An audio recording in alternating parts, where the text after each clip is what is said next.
오순절 성령 강림의 사건이 있기 전에는 베드로와 다른 사도들이 예수님이 십자가에 죽으셨다가 부활하셨다는 사실을 알고 있었지만 능동적으로 주님의 사역을 감당하지 못했습니다. 그러다가 오순절 성령 강림이 있고 난 이후에 완전히 달라졌죠. 사도행전 2장 14절 말씀을 보면 달라진 사도들의 모습을 볼 수 있습니다. 같이 한번 읽어볼까요? 베드로가 11사도와 함께 서서 소리를 높여 이르되 유대인들과 예루살렘에 사는 모든 사람들아, 이 일을 너희로 알게 할 것이니 내 말에 귀를 기울이라. 이 말씀을 세번역 성경으로 보면 베드로가 11사도와 함께 일어나서 목소리를 높여서 그들에게 엄숙하게 말하였다. 유대 사람들과 모든 예루살렘 주민 여러분, 이것을 아시기 바랍니다. 내 말에 귀를 기울이십시오. 여기에 베드로라는 개인의 이름이 나오지만 저들의 설교와 또 하나님 나라 선포와 또 복음 전도가 베드로 한 개인에 그치지 않았다는 것을 우리가 알 수 있습니다. 베드로가 11사도와 함께 서서 더 나아가 소리를 높여 이르되 그렇게 말씀하고 있습니다. 요나 선지자처럼 대충 말씀을 전한 것이 아닙니다. 목소리를 높여서 엄숙하게 말하였습니다. 또 그 대상이 유대인들에게만 국한된 것이 아니라 예루살렘에 거주하는 모든 사람들을 대상으로 흩어진 유대인들, 모든 유대인들 그리고 이방인들, 그 모든 사람들에게 하나님 나라 복음을 선포한 겁니다. 그것도 아주 자신 있게 이 일을 너희로 알게 할 것이니 내 말에 귀를 기울이라. 사도행전 2장 14절에 나온 사도들의 모습을 보면 성령 강림 사건이 있기 전의 모습과는 전혀 달랐습니다. 두려운 마음이 없었습니다. 아주 능동적으로 적극적으로 예수님의 복음을 전했습니다. 이렇게 능력 있게 복음을 전한 내용의 가장 중요한 골자 가운데 하나가 말세에 내가 내 영을 모든 육체에 부어 주리니라는 말씀이에요. 사도행전 2장 17절에 보면 나오는데 하나님의 말씀하시기를 말세에 내가 내 영을 모든 육체에 부어 주리니. 우린 여기서 오늘 본 말씀 요엘서의 말씀과 사도행전에 나오는 베드로의 설교의 내용을 비교해 볼 필요가 있습니다. 베드로의 설교를 보면 오늘 요엘서 말씀을 인용하지만 약간의 차이가 있음을 발견할 수 있어요. 왜 이러한 차이가 있을까? 베드로의 설교에 무슨 오류가 있을까? 이런 것이 아니라 결국 그 차이점은 베드로가 아주 특별히 강조하고 있는 부분입니다. 그래서 오늘 요엘서 2장 28절에 보면 그 후에 그렇게 말씀하고 있는데 사도행전 2장 17절에 있는 말씀을 보면 하나님이 말씀하시기를 말세에 그렇게 말씀하고 있어요. 그러니까 요엘서에 보면 그 후에 그렇게 시작하는데 베드로가 그 말씀을 받아서 인용해서 하나님의 말씀을 선포할 때는 말세에 그렇게 선포하고 있는 거예요. 베드로는 말세에 그렇게 선포하고 있는 거예요. 그러니까 그 후에라는 말씀이 말세에 그렇게 말씀하고 있어요. 그럼 그 후에는 언제일까요? 요엘 선지자가 이제 주전 800년경에 활동을 했는데 그때 이제 말한 그 성령 강림이 800년 후에 예수님께서 이 땅에 오시고 부활 승천하셔서 오순절날 성령을 부어 주셨는데 그때 임한 성령 강림을 말하는 거죠. 베드로는 그때를 뭐라고 표현하고 있어요? 말세라고 그렇게 표현하고 있는 겁니다. 그러니까 베드로 사도는 오순절 성령 강림의 사건을 말세에 이루어진 아주 특별한 그런 사건으로 본 겁니다. 그렇다면 성도 여러분, 오늘날은 말세 중에 말세이죠. 왜냐하면 성령 하나님께서 강림하신 지 이미 2000년이 흘렀죠. 그뿐만 아니라 세상 끝날에 관한 주의 말씀들이 속속 이루어지고 있기 때문에 그렇습니다. 재미있는 것은 요엘 선지자가 말세에 대한 설명을 이렇게 표현하고 있어요. 요엘서 1장 12절에 있는 말씀을 보면 포도나무가 시들었고 무화과나무가 말랐으며 석류나무와 대추나무와 사과나무와 밭의 모든 나무가 다 시들었으니 이러므로 사람의 즐거움이 말랐도다. 요즘 많은 사람들이 환경 공해로 인해서 영향을 받은 것일 수도 있지만 기쁨, 즐거운 마음이 사라졌어요. 그런 시대 속에서 살고 있어요. 특히 이 무더운 여름철에 자꾸만 우리의 마음 속에서 희락이 메말라가는 이러한 모습을 보게 됩니다. 여러분, 기쁨이 사라진 시대 얼마나 무서운 말입니까? 요엘 선지자는 주전 8세기경에 예언 활동을 했어요. 그 당시는 여러 가지 시대적 상황 속에서 많은 문제들을 가지고 있었는데 이로 인해서 백성들의 모습 속에 기쁨이 사라져가고 있었습니다.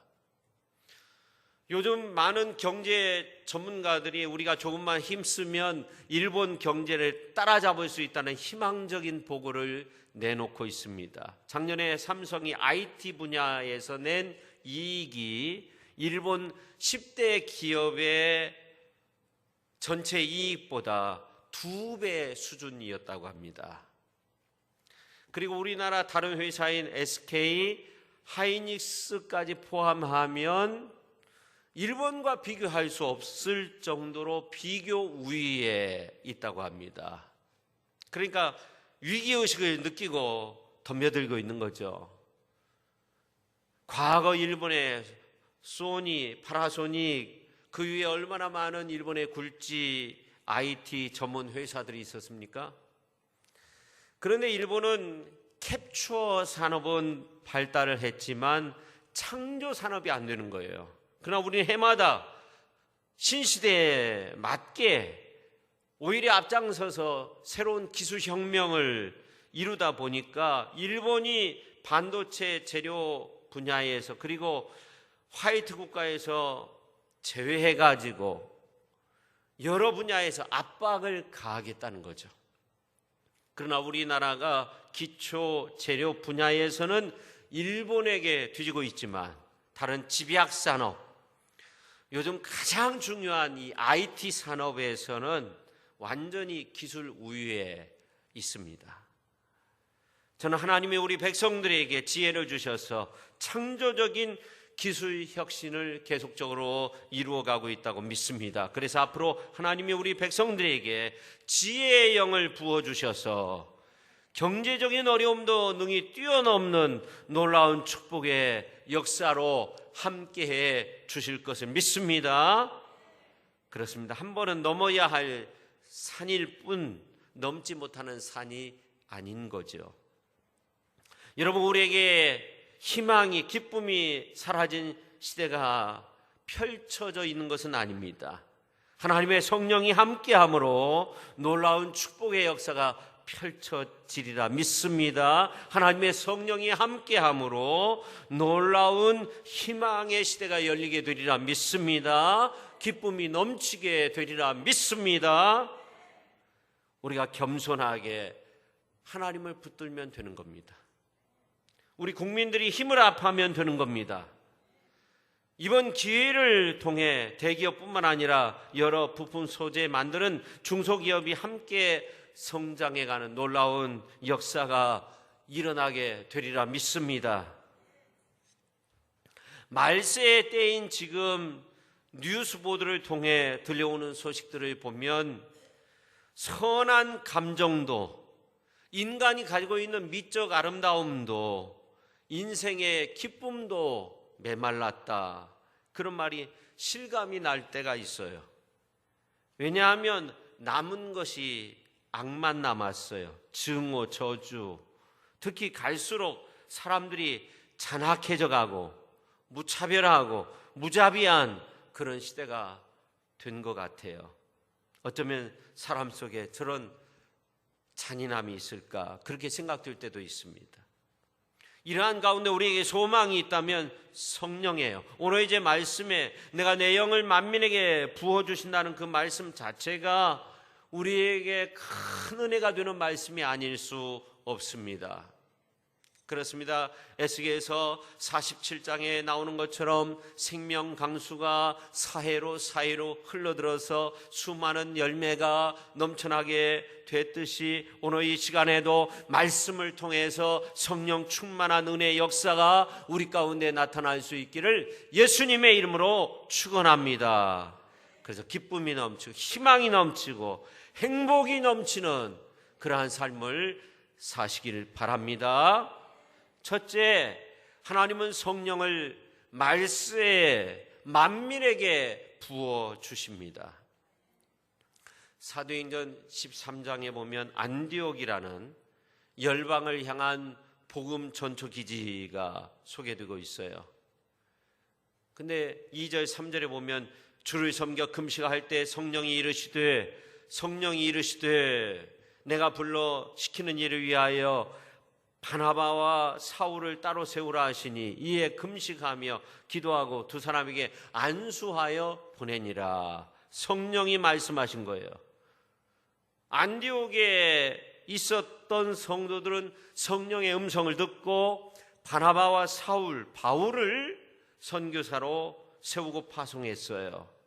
근데 우리가 생각해야 될 것은 그 당시에 이 두 사람은 교회의 중추 기둥과 같은 사람들이었어요.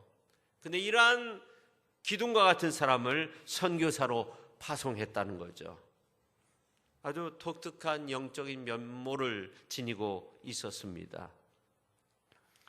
사도행전 13장 1절에 보면 안디옥에 있었던 교회에 다양한 구성원들이 있었다는 것을 우리가 알아야 돼요.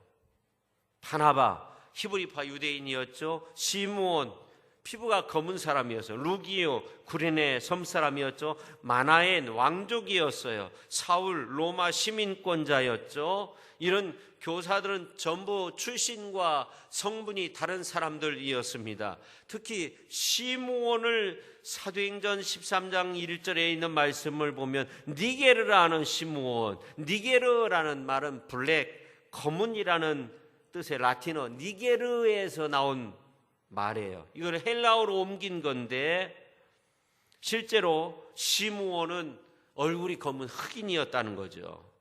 그야말로 안디옥에 있었던 크리스찬들은 다양한 계층의 사람들이었다는 것을 알 수 있습니다.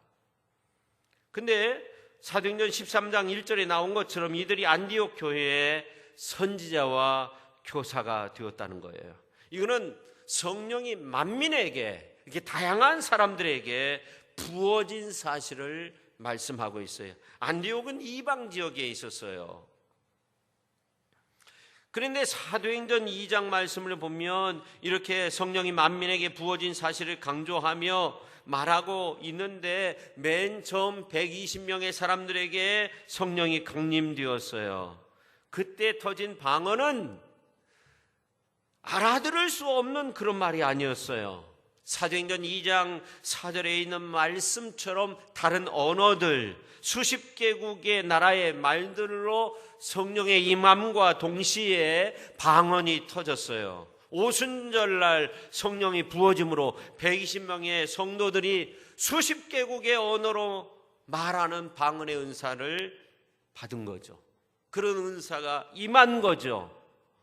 다음에는 어떻게 되었어요?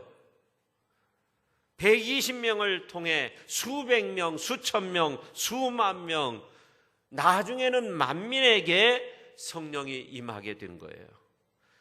전 세계 만민에게 성령이 부어진 거예요.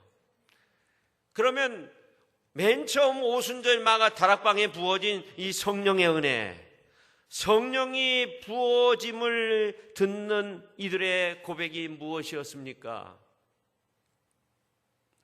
그 듣는 사람들이 2장, 사도행전 2장 8절과 11절에 있는 말씀을 보면 우리가 난 곳 방언으로, 우리 지역의 언어로 듣게 되는 것이 이게 어찌 됨이냐. 그러면서 우리가 다 우리의 각 언어로 하나님의 큰 일을 말함을 듣는도다. 하나님의 큰 일을 말하는 것을 우리의 언어로, 우리 국가의 언어로 듣는다는 거예요. 흩어진 유대인들이 모여서, 많은 이방인들도 있었겠죠. 그런 말을 하는 거예요. 성령의 초월적인 역사죠. 성령의 부어짐의 역사가 이런 놀라운 역사가 이루어진다 하는 거예요. 성령은 어느 누구에게나 부어집니다. 어느 민족에게나 부어집니다. 어떤 환경에 있든지 성령은 부어집니다. 스데반과 같은 경우는 순교 직전에 성령이 임하여 하늘이 열리고 인자가 하늘 보좌 우편에 서신 것을 보았어요. 바울과 실라는 마게도냐 젖성인 빌립보에서 주의 복음 전하다가 잡혀가지고 매맞고 옷이 찢겨지고 착고가 채워지고 감옥, 지하 감옥에 심한 통증을 앓으면서도 기도하고 찬송할 때 갑자기 성령이 충만하게 임하여서 옥터가 흔들리고 옥문이 열리고 착고가 풀려졌어요. 이렇게 성령은 어느 민족 누구에게든지 어떤 상황에서든지 어떤 때든지 모든 환경과 모든 인종을 뛰어넘어 부어지는 겁니다. 순교하는 가운데도, 심한 매질과 함께 상상할 수 없는 그러한 핍박 가운데도 성령은 임하는 거예요. 다시 말해 성령은 불가항력적인 은혜로서 주어집니다. 막을 수 없는 은혜. 그래서 갈라디아서 5장 22절에 보면 이 같은 것을 금지할 법이 없느니라, 그렇게 말씀하고 있어요. 이러한 성령의 불가항력적인 은혜는 여러 나라와 그리고 처지 형편이 다르지만 주의 피로 하나 된 주의 백성들, 주의 자녀들, 주의 자녀로 백성으로 살게 만들고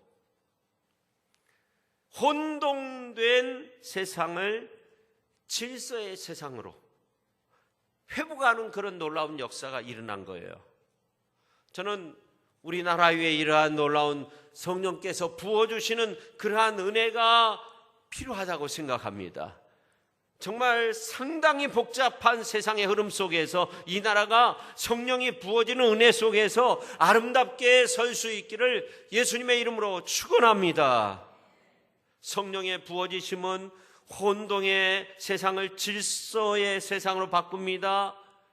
인생의 혼돈도 질서로 바꾸십니다. 성령이 부어져야 우리 인생도 모든 일이 순조롭게 이어지는 은혜의 역사가 임하게 되는 줄로 믿습니다. 성령이 만민에게 부어지듯 우리 백성들 위에 성령의 부어지심의 그 은혜가 충만하게 임하여서 하나님의 큰 일 말함을 듣게 되는 역사가 우리 가운데 나타날 수 있기를 예수님의 이름으로 축원합니다.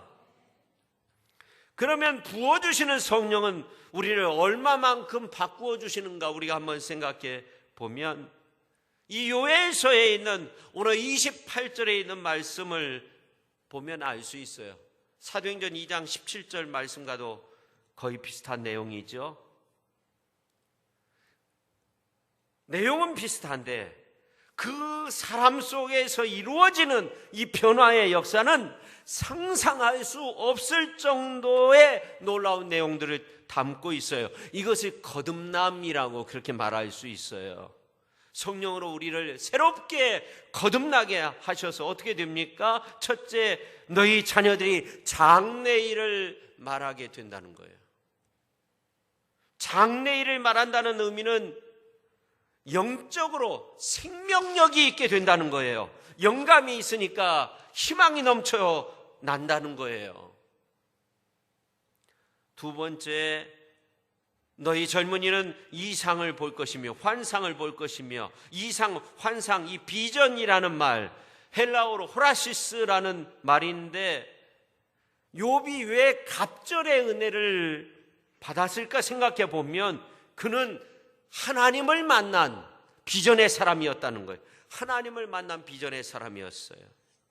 욥기서 맨 마지막에 보면 욥이 이런 고백을 합니다. 욥기서 42장 5절 말씀을 보면, 내가 주께 대하여 귀로 듣기만 하였사오나 이제는 눈으로 주를 비옵나이다.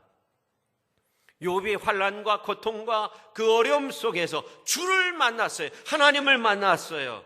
근데 우울증이 어디 있고 자포자기하는 그러한 삶이 어디 있어요? 갑절의 축복만 있는 거죠. 능력만 있는 거죠. 세 번째, 너희 늙은이들은 뭐라고요? 꿈을 꾸리라.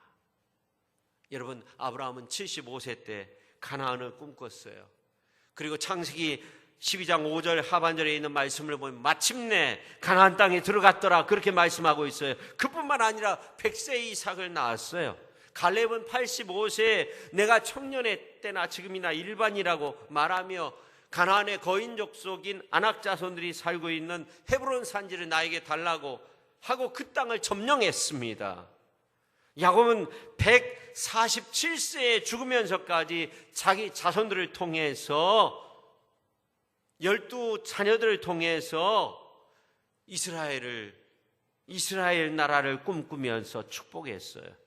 다윗은 평생에 하나님을 꿈꿨고 성전을 꿈꾸며 그렇게 지냈습니다. 그뿐만 아니라 다윗은 시편 60편 7절 8절에 있는 말씀을 보면 길르앗이 내 것이요 므낫세도 내 것이며 에브라임은 내 머리에 투구요 유다는 나의 규이며 모압은 나의 목욕통이라 에돔에는 나의 신발을 던지리라. 블레셋아 나로 말미암아 외치라. 다윗이 이렇게 기록한 것을 보면 다윗은 전쟁에서 꿈꾼 대로 나가서 싸워서 다 승리한 거예요. 다윗의 꿈이 이루어진 겁니다. 성도 여러분, 우리가 성령으로 부어주시는 꿈을 꾸면 이루게 되는 거예요. 성령의 변화는 이룩하는 것이 아니라 비상하는 거예요. 하늘을 나는 겁니다. 어떤 분들은 그래요. 목사님, 저는 꿈이 없어요. 겸손한 것이 아니죠. 불신앙이죠. 오늘 요엘 선지자의 놀라움은 요엘서 1장에 보면 유다 땅에 팥중이가 먹고 남은 것을 메뚜기가 먹고, 메뚜기가 먹고 남은 것을 느치가 먹고, 또 남은 것을 황충이가 먹는 것과 같은 정말 인간의 희락이 말라버리는, 기쁨이 말라버리는 이러한 시대 속에 있을 때, 그런 시대에도 성령이면 된다는 거예요. 성령이면 된다는 거예요. 성령이면 기쁨이 있다는 거예요. 성령이면 열매가 있다는 거예요. 오늘 여러분의 삶이 어떤 상황 가운데 있을지 모르지만, 어떤 어려움 속에 있을지 모르지만 성령이 오시면 되는 거예요. 성령이면 장래일을 말하게 되고 환상, 비전, 꿈을 갖게 되는 거예요. 어떤 상황과 처지 가운데서도 꿈을 꾸게 되는 거예요. 저는 가정도 나라도 성령이면 된다고 믿습니다. 자녀도 성령이면 되는 거예요. 성령이면 비전을 보여주십니다. 나이 드신 분들도 꿈을 꾸는 거예요.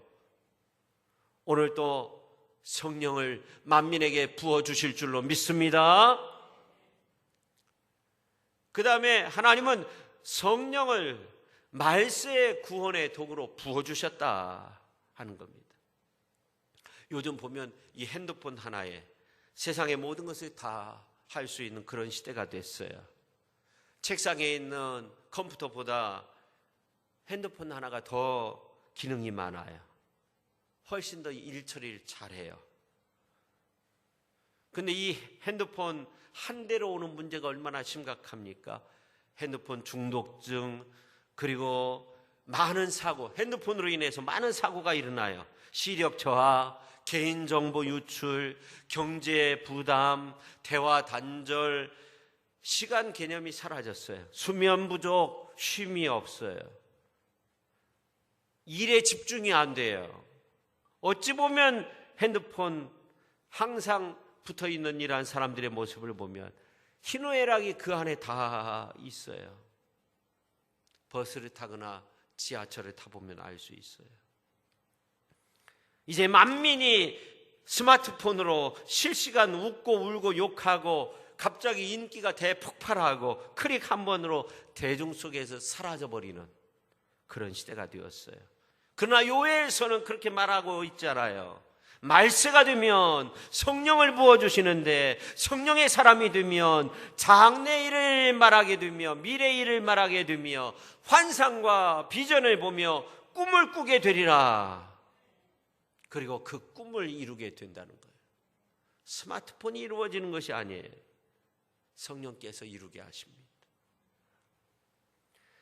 스가랴 선지자도 말했습니다. 스가랴서 4장 6절에 보면 만군의 여호와께서 말씀하시되 이는 힘으로 되지 아니하며 능으로 되지 아니하고 오직 나의 영으로 되느니라. 진정한 인생의 행복은 다른 것으로 되는 것이 아니라 성령으로 되는 것입니다. 말세의 성도는 어떻게 살아야 할까? 베드로 사도는 말세에 사는 성도들에게 권면했어요. 베드로 후서 2장 20절 말씀 세번역 성경으로 보면 사람들이 우리의 주님이시며 구주이신 예수 그리스도를 알므로 세상의 더러운 것들에서 벗어났다가 다시 거기에 말려들어서 정복을 당하면 그런 사람들의 형편은 마지막에 더 나빠질 것입니다. 예수님을 알므로 세상의 더러운 것에서 벗어났어요. 근데 세상의 것에 말려들어서 거기에 빠져들면 더 더럽게 된다는 거예요. 말세가 시대 속에서 우리에게 많은 어려움에 빠지도록 그렇게 우리를 만드는 그런 흐름 속에 있는데 우리 성도는 그 흐름 속에서 우리 자신을 지켜야 돼. 말세를 사는 성도는 우리 자신을 지켜야 돼. 세상이 가는 대로 가면 세상과 얽혀져요. 나중에는 세상에 얽매이게 돼요. 나중에는 세상에 빠지게 돼요. 그래서 그 나중 형편이 처음보다 더 심하게 돼요. 사람들의 형편은 마지막이 더 나빠지게 되는 거예요. 말세에는 하나님의 심판이 다른 데 있는 것이 아니라 책임에 있는 거예요. 그러나 하나님은 그냥 우리를 책임만 어깨에 메워주시지 않아요. 성령을 부어주세요. 성령을 통해서 이기게 하세요. 성령께서 이미 이겨서 우리에게 승리를 주시는 줄로 믿습니다. 그래서 요엘서 2장 30절에 보면 내가 이적을 하늘과 땅에 베풀리니 곧 피와 불과 연기 기둥이라. 내가 이적을 하늘과 땅에 베푼다고 했어요. 근데 사도행전에 있는 말씀을 보면 2장 19절에 있는 말씀을 보면 내가 위로 하늘에서는 무엇을? 기사를, 땅에는 징조를. 여러분 우리 예수님께서 복음서에 보면 제자들을 둘씩 파송하면서 하나님 나라의 복음을 전하도록 하고 그들이 와서 보고할 때 예수님이 성령으로 기뻐하시면서 누가복음서 10장 18절에 있는 말씀을 보면 예수께서 이르시되 사단이 하늘로부터 번개같이 떨어지는 것을 내가 보았노라. 제자들이 둘씩 파송되어서 복음 전할 때 불같은 성령을 통해서 사단이 멸함을 받았던 거예요. 하늘에서 기사가 일어난 겁니다. 하늘에서는 기사가 일어나는 거예요. 땅에서는 징조를 베풀리니 그 징조가 피와 불과 자욱한 연기, 하나님의 심판을 의미하는데 죽음의 심판을 의미하는 거예요. 이러한 말씀을 묵상해 보면 성령 강림을 통해서 세상이 두 개로 분리되는 거죠.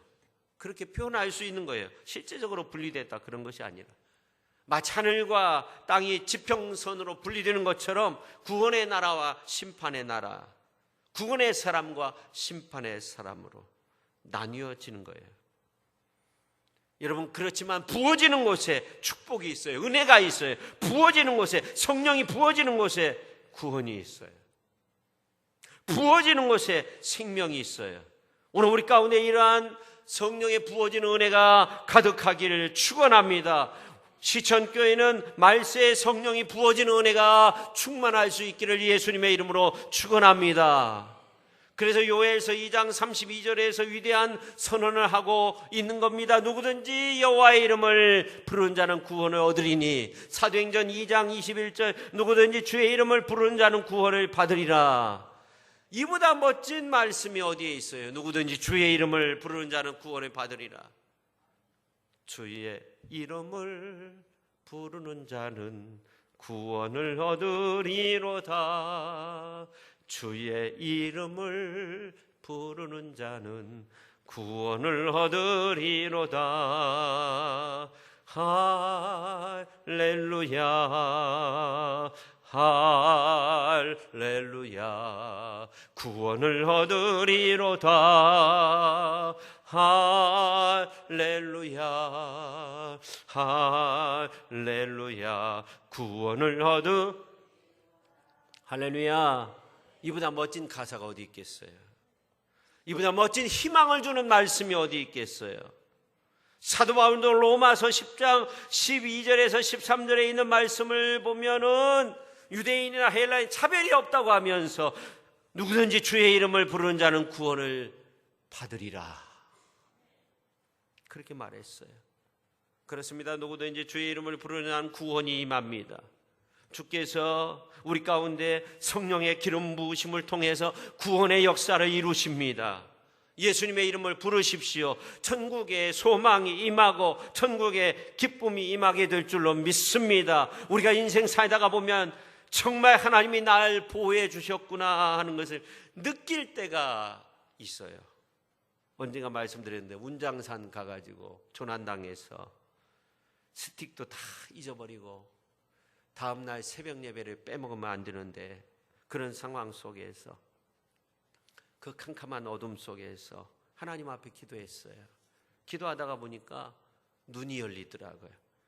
길을 잃었는데 가만히 저 멀리 보니까 나뭇가지가 보이는데 다른 것보다 적게 우거져 있는 거예요. 그래서 그곳을 통해서 내려왔어요.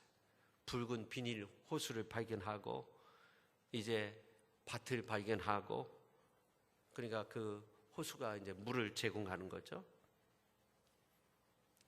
그때 짧은 시간이지만 이 기도가 얼마나 중요한가 생각해 봤어요.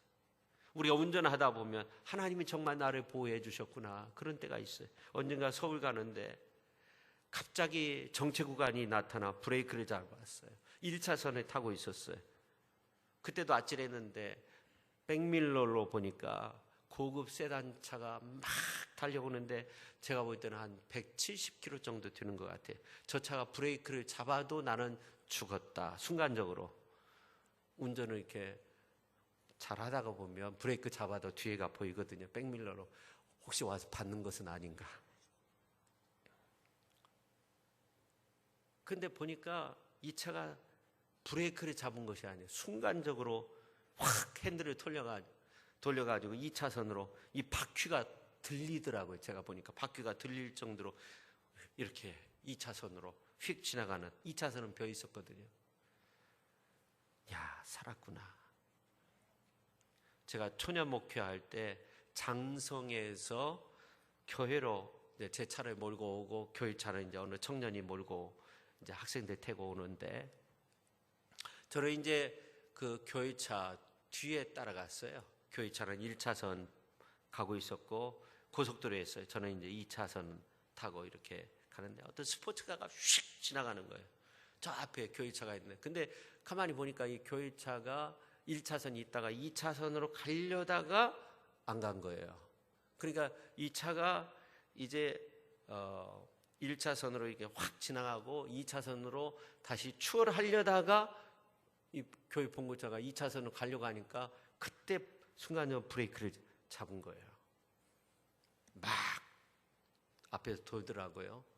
이제 교회 봉고차는 앞으로 갔고 막 앞에서 벽면을 치고, 그러다가 뭐가 하나 2차선 쪽으로 막 놀러 오는데 기도했죠.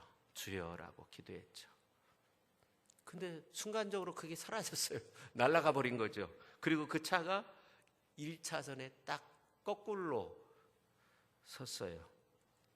만약 중간에 섰으면 브레이크 잡아서도 아마 쳤을 거예요. 그 차를 쳤을 거예요.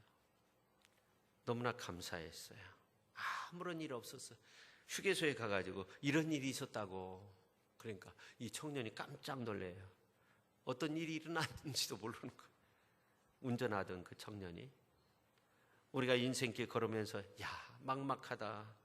내 힘으로 해결할 수 없는 일들이 일어날 때가 있어요. 그때 우리는 어떻게 해야 돼요? 주의 이름을 불러야 돼요. 우리가 주의 이름을 부르면 성령께서 우리를 붙들어 주시는 줄로 믿습니다. 구원을 얻도록 역사해 주세요. 저는 목회하면서 사방에 우겨쌈을 당한 것처럼 정말 어려움 속에 있는 그런 가정들을 볼 때가 있어요. 근데 주의 이름으로 기도하고 눈물로 기도하고 함께 힘을 모아서 기도할 때 대부분 다 해결해 주시더라고요. 그분들은 지금에 와서는 그때 일이 오히려 내 믿음을 성장하게 하는 큰 힘이 되었다. 성령의 도우심 가운데 뜨겁게 기도하여서 문제 해결함을 받을 수 있다고 그렇게 간증해요. 오늘 요엘서 2장 29절에 보면 그때 내가 내 영을 남종과 여종에게 부어줄 것이며, 이 말씀 그대로 모든 믿는 사람들 위에도 주의 영을 부어주셔서 험난한 시대 속에서 온전히 주의 영광만을 드러나게 하는 귀한 역사가 나타나기를 축원합니다. 이사야 선지자가 선포한 말씀들을 이렇게 보면 극적인 장면들이 있는데 그 가운데 32장 14절 15절 말씀 참 극적인 장면이에요. 거기에 보면 궁전이 다 폐함바되고 구렬이 됐다는 거예요. 영원한 구렬이 됐다는 거예요. 사람이 살 수 없는. 근데 마침내 위에서 영을 부어주셔서, 성령을 부어주셔서 광야가 아름다운 밭이 되고 아름다운 밭이 숲같이 여기게 된다는 그런 말씀이 나와요. 위에서 성신을 부어주셔서 개역성경으로 보면 광야가 아름다운 밭이 되며 아름다운 밭을 살림으로 여기게 된다는, 그렇게 많았던 북적대던 궁전도 영원히 황폐한 구렬이 되지만, 그렇지만 하나님의 성령이 와서 성령께서 부어주시면 광야가 아름다운 밭이 되고 아름다운 숲과 같이 여기게 된다. 주님의 몸된 교회가 이 어려운 시대 속에서 성령께서 부어주시는 은혜 속에서 아름다운 밭이 되고 아름다운 제목을 선출하는 성령의 은혜가 충만한 주님의 몸된 교회, 숲의 제목, 살림의 제목들을 키워내는 그런 훌륭한 믿음의 사람들이 우리 안에서 아름답게 세워지는 그러한 축복된 교회가 될 수 있기를 예수님의 이름으로 축원합니다. 기도하겠습니다. 하나님 아버지, 오늘 우리에게 부어주시는 성령의 은혜가 있어서 하나님 안에서 아름답고 능력 있게 세움받는 축복의 사람들이 다 되게 하여 주옵소서. 예수님의 거룩하신 이름으로 기도 올리옵나이다. 아멘.